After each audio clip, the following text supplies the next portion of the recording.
আসলে আমাদের কাছে এই শক্তি এই মুহূর্তে আসবে এটা আমরা চিন্তাই করতে পারিনি। আমরা যখন সকালে এই সংবাদটি পেলাম তখন আমরা এতটাই ভেঙে পড়েছি যে আমাদের মা আমাদের কাছ থেকে চলে গেল।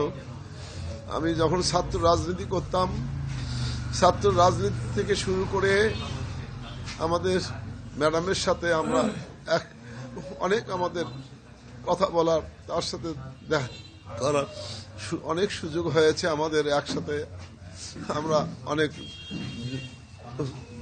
তার সফরের সঙ্গী আমরা ছিলাম। সর্বশেষ কয়েকদিন আগেও আমরা তার বাসায় অসুস্থ অবস্থায় আমরা দেখা করেছি।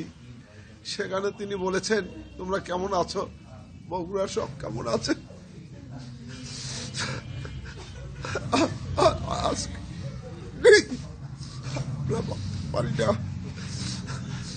আমরা আপনাদের কাছে দোয়া চাই। আমাদের গণতন্ত্রের মা, আমাদের অভিভাবক, যিনি বাংলাদেশের মানুষের জন্য কাজ করেছেন, নিজের জীবনের কথা চিন্তা করেনি, পরিবারের কথা চিন্তা করেনি।